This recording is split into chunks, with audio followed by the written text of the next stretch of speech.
Greetings, everyone. This is Rock and Roll Smock with a weekly comic book roundup. We've made it through well, part of the roundup. Now, let's keep on trucking. We'll kick things off with Black Panther number 6. Where we left off, Black Panther was dealing with. Well, let's see what does.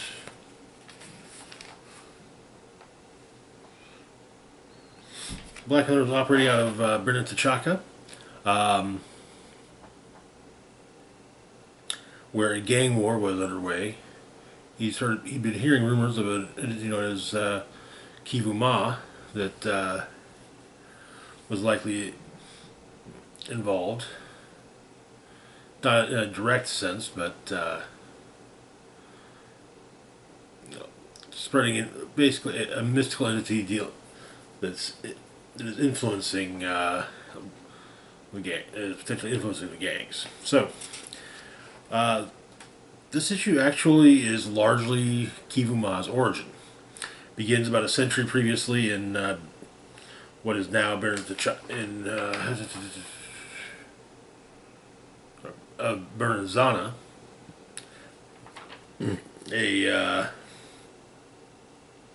there's a factory foreman who's been basically utilizing migrant labor and setting impossible quotas, basically, kind of and treating them rich and with the idea that they should be lucky to be working to be there rather than he should be lucky to have workers. However, the Black Panther of the time, King Mattelli,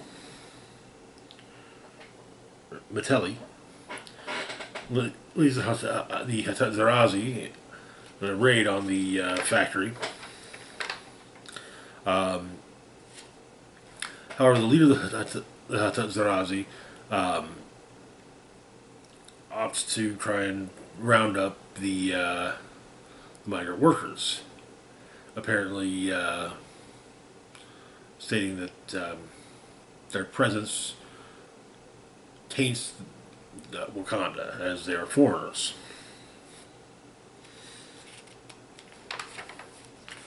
But he's apparently well respected by the other members of the Zarazi, and he and the king discuss things.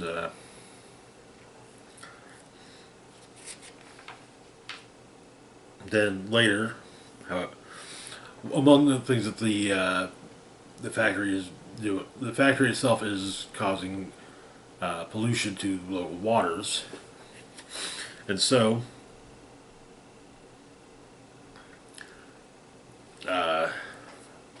Captain Navoda, the leader of the Zarazi, goes to the prison in which the foreman is being held and poisons him with basically the contaminated waters, killing him.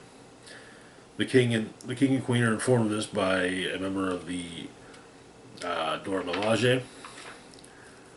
Shortly thereafter, the Circlet of Bast, there's a ceremony, give the Circle of Bast, it goes to Mr. Public Health, Dr. Alia Gigawe,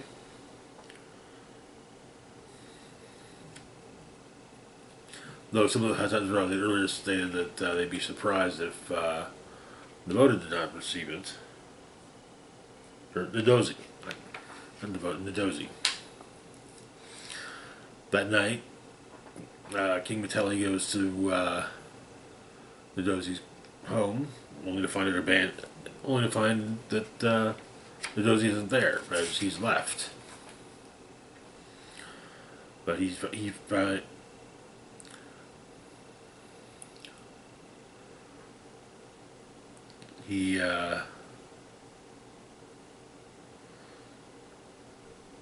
He left the king's service. Apparently, to avoid the error of the king's ways contaminating him. Mastered martial strategy, read and studied tales of the greatest warriors and philosophers of Wakanda. The idea being to be the swift arm of justice that Wakanda required. Return it to its greatest foundations, but he needed other abilities. Here was a shaman with his breath of students, whispers that the village now feared and loathed his wisdom, but he was taught.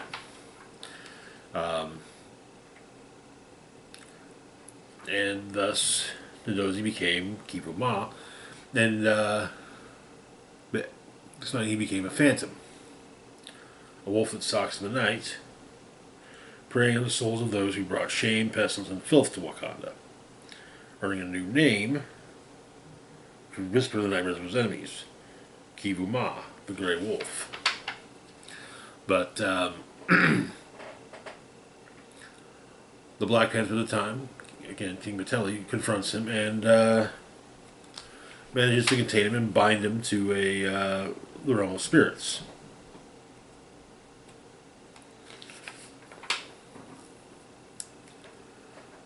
Where he stayed for some time until the realm of spirits was lost recently. Found himself able to return to the the physical world at will, and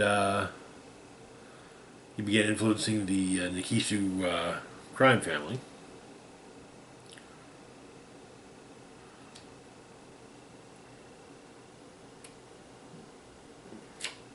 And thus influencing him.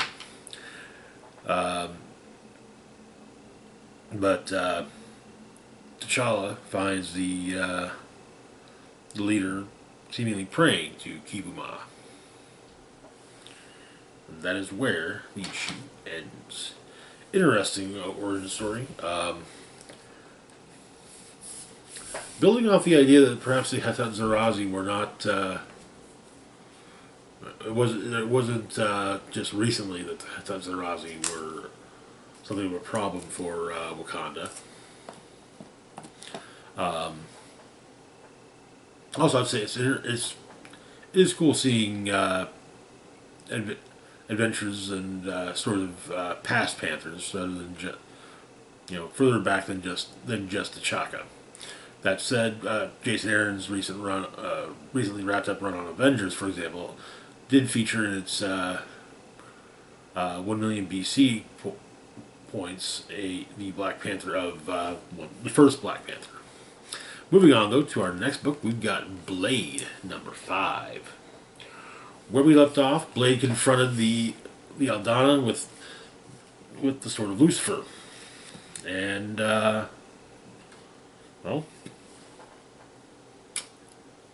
it was taken.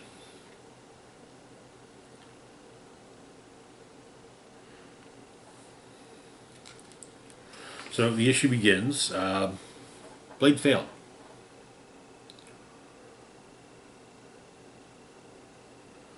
He's being asked what he remembers by Doctor Strange, explaining that he doesn't remember much. Everything's still a fog. Everything hurts. And yeah, he didn't stop the Aldana. The Aldana broke his wrist and got loose for his sword. And basically Blade walked him into a trap. He wants to know just what she's done.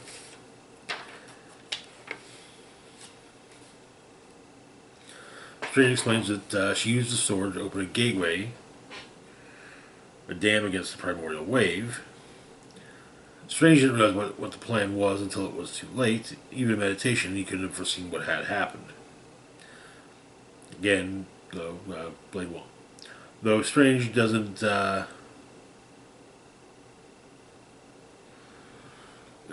is hesitant to tell Blade what all has occurred. And also doesn't sugarcoat the idea to Blade that he failed. But Blade is open about it. He is honest about it. He knows he failed. But Strange says that bad things happened.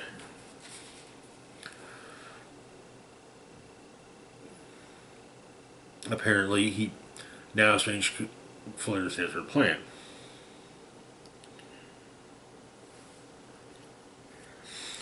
Explaining that it's happening all over the world. We see glimpses of St. Louis, Beijing, Georgetown, and Paris.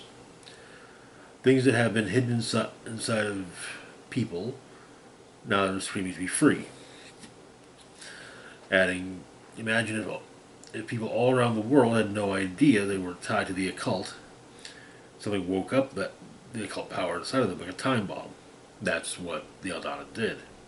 She awakened the latent evil inside of the world, inside of everyone, alongside its nightmares in the souls of people. Apparently, all Blade feels is anger. Well, of course, wants to know where his friends are.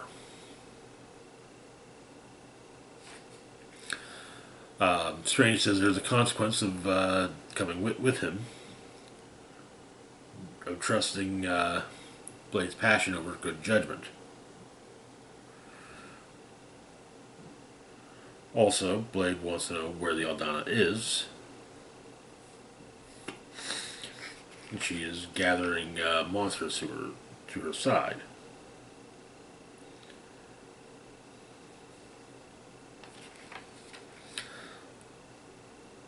So apparently Tulip has been somewhat been to a point possessed with a soul-bound demon. But with Strange explaining that Tulip is in hell because the Aldana put hell inside of her. With Strange even stating that it would be merciful for Blade to end her.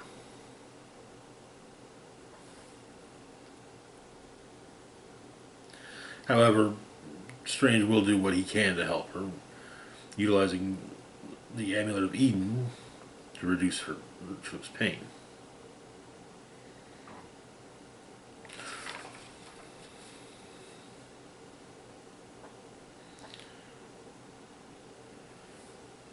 With Blade saying that the Aldana won't win.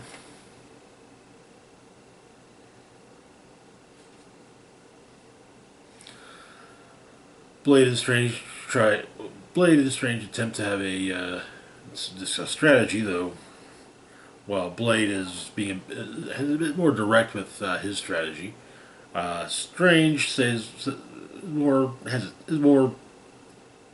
don't want hesitant isn't the right word, but thoughtful. Kind of thing. Step back, try and get try and plan rather than just loose a bullet into a china shop.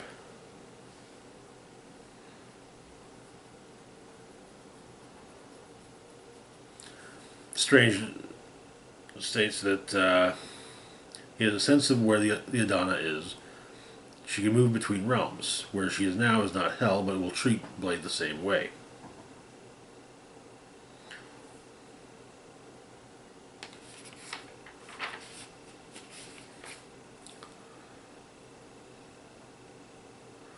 And where she is a place is a realm not of this earth. Strange sends Blade there. Apparently, the Aldana has made a throne, and she's getting stronger by the day. There's a little dimension just to wait for Blade.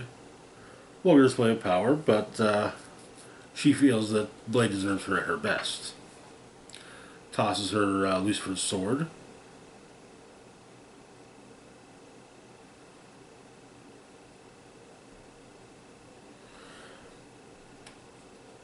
Blade attacks and is basically tossed aside.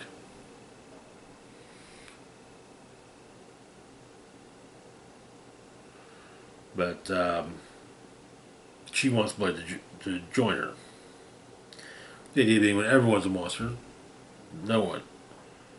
There are monsters no more. But she said she has no issue with Blade. After all, she's here to save him. Or what? He is among those he's come to save. saying that he can go back to his world and never see it again, saying that their business is done. However, he will come to know her works.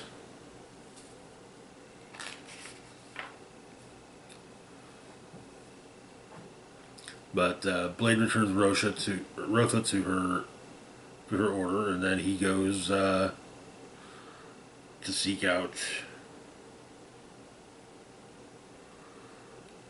another. This is from another Dracula. In part because, well, Dracula knows how to win a war. But that is where the issue ends. Interesting. I have to admit, I would have been surprised if no vampires showed up, but Dracula, it makes sense. Blade and Dracula have been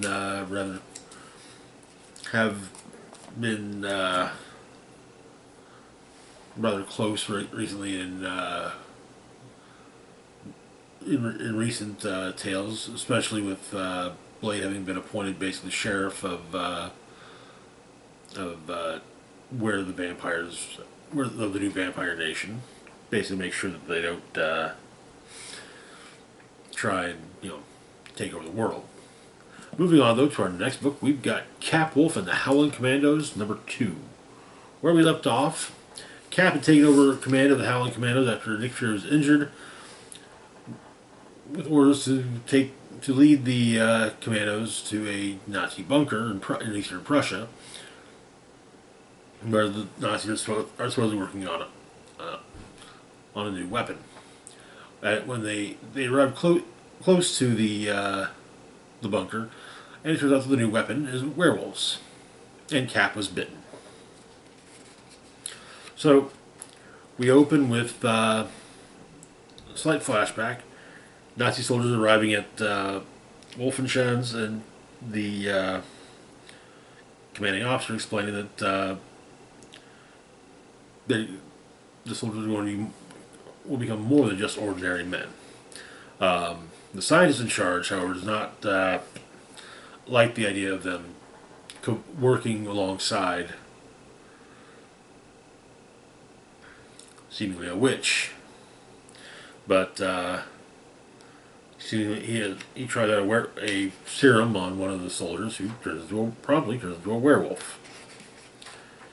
In the present,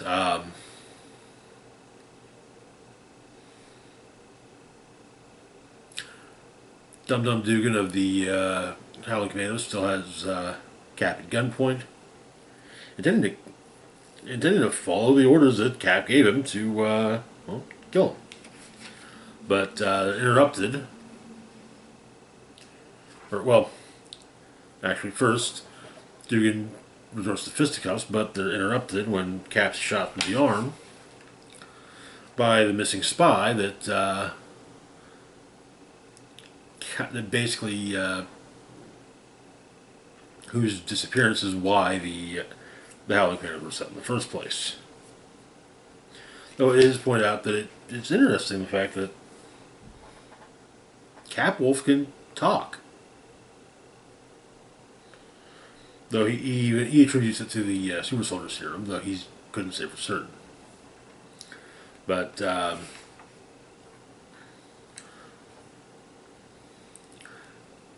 Cap says, "Hey, look, this is more than you get." Tells Howling Commandos that this is more than they signed on for, and you got to understand if any of them leave. But he won't be. Dugan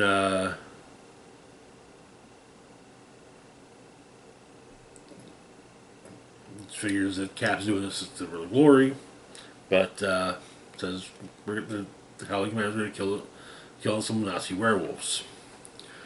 One of the Nazi werewolves managed to escape the run with the Howling Commandos, and at daybreak reverts to human form, but is found by sentries.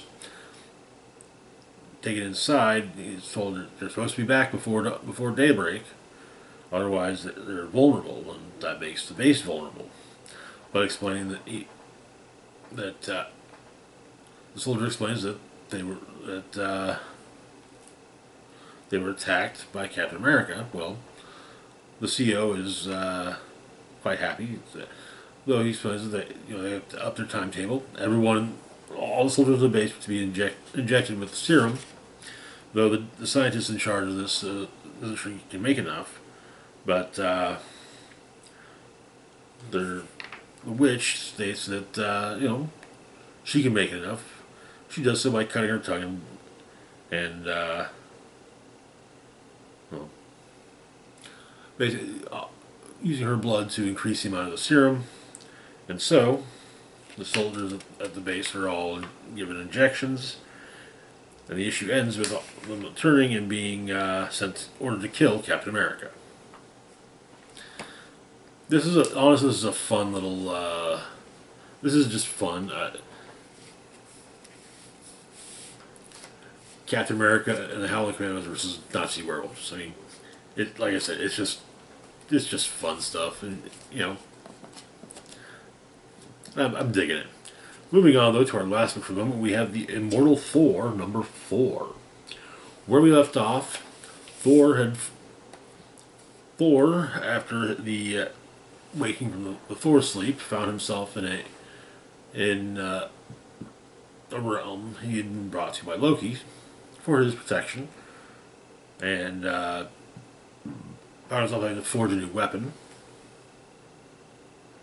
Loki had presented Thor with some riddles, which Thor managed to work out, and like I said, then forge a new weapon. But he knew that to deal with Tornos, he needed allies. The issue begins. Tornos is on his way back to Earth from the far side of space. On Asgard, Sif sees this, but her and Beta Ray Bill are talking, with Bill saying that of late he hasn't really felt that he is truly of Asgard, or let alone, brother in spirit to Thor.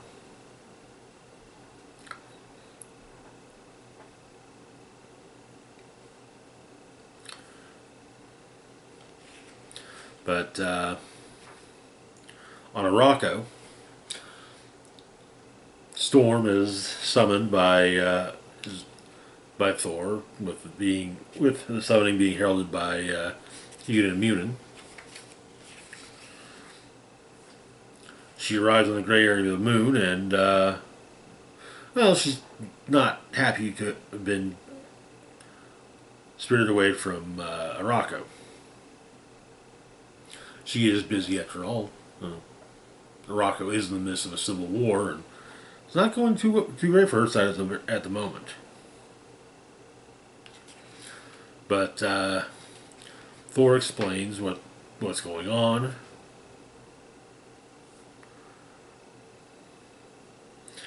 Then throws Mjolnir to her. Storm catches it and basically takes on her Asgardian armor form. Is suddenly Asgardian armor, such as when she has previously borne Asgardian weapons. Tornos, however, has arrived, and Storm sees the foe that has caused Thor to ask her for help, though she is not the only one being asked. First is Loki, though Loki shows up mainly to summon Bill, who's happy to discover he's still worthy.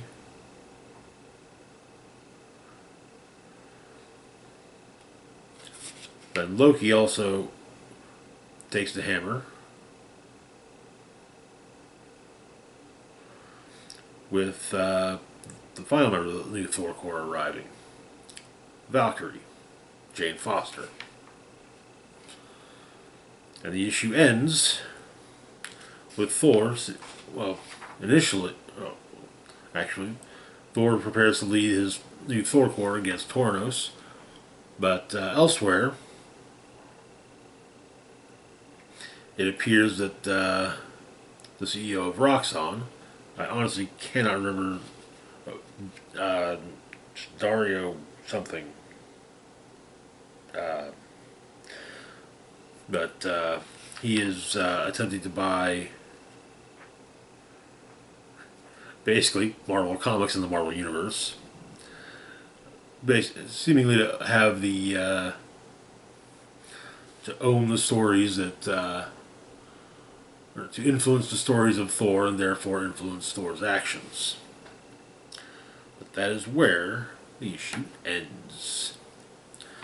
Immortal Thor is getting interesting, and I got to it is interesting to see the return of Roxxon CEO.